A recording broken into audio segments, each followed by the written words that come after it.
Top Gun, Louis Zamperini, and I Forgot are all on this day. Welcome back to On This Day. Today's date is July 2nd, 2021. It is the 183rd day of the year. There are 182 days left in this year. It is the 27th Friday of 2021.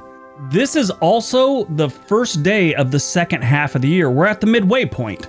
If this was a leap year, it would be tomorrow, I guess. It is the 12th day of summer, and we got 82 days left until fall. If today's your birthday, you are a Cancer. Today is I Forgot Day. Today is for making up for important days that you forgot about over the past years. It's a day for you to apologize by sending cards and gifts to those that you've forgotten about. Maybe you missed a birthday party, maybe you missed a lunch, something like that, or anything. This is the day that you make up for it. Send someone something, send them a text, give them a call, whatever you gotta do. All right, let's see what else happened on July 2nd. 1839, 20 miles off the coast of Cuba, 53 kidnapped Africans led by one of the African slaves named Joseph Sinkay mutiny and take over the slave ship Amistad. Now, there's a great movie about this and the trial that went on after this, and if you ever get a chance, definitely watch the movie. 1900, the first Zeppelin flight takes place on Lake Constance in Germany. 1966, France conducts its first nuclear weapons test in the Pacific. I never knew France was a nuclear or an atomic powered country. I just had no idea. I don't know why. 1990, in the 1990 Mecca tunnel tragedy, 1,400 Muslim pilgrims are suffocated to death and trampled upon in the pedestrian tunnel leading to the holy city of Mecca. I remember when this happened. It was really, really sad. But if you ever see the video of that, they just pack the people in, and that's great. There's a lot of people that want to see it, but yeah, it was just way too crowded. 1994, U.S. Air Flight 1016 crashes near Charlotte Douglas International Airport, killing 37 of the 57 people on board.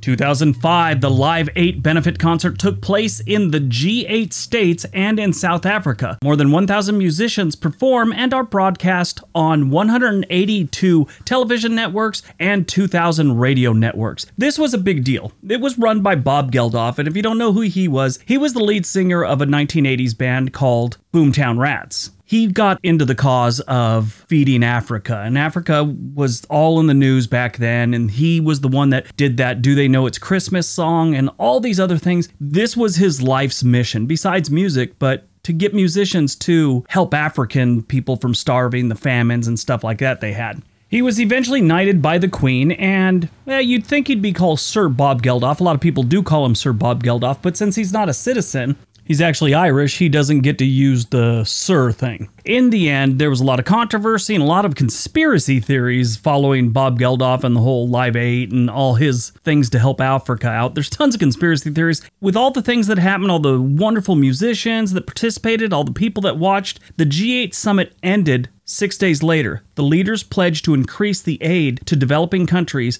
by $50 billion overall by 2010. That included an increase of $25 billion US in aid for Africa. So something good did come out of it, even though there's a bunch of controversy. There could be a movie made on Bob Geldof and all his Live Aid and helping out Africa that would just be epic, I'm sure.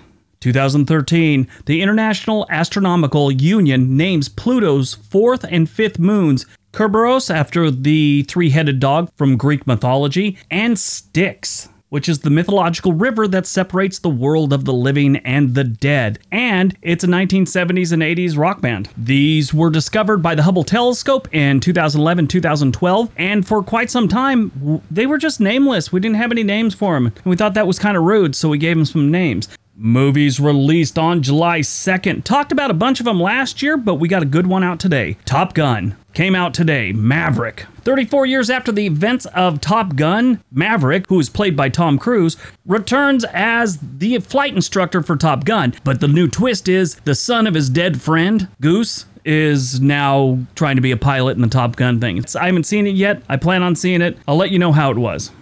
Born on June 2nd, 1947, Larry David, American actor, comedian, producer, and screenwriter. I don't like the dude's comedy. As the years went on, I learned more and more about him, and he was the co-creator of the show Seinfeld, with Jerry Seinfeld, obviously. He was a comedian and knew all the comedians in New York City, and he became a comedy writer, and then he just teamed up with Jerry Seinfeld on this. Well, they hire all the people, And in case you don't know the backstory, George Costanza, played by Jason Alexander, is basically Larry David. When he started reading the scripts, Jason Alexander would go to the writers or whatever and go, you know, this isn't right. No one would do this. It sounds ridiculous. And Jerry and Larry David were all, what do you mean? That's exactly what Larry did.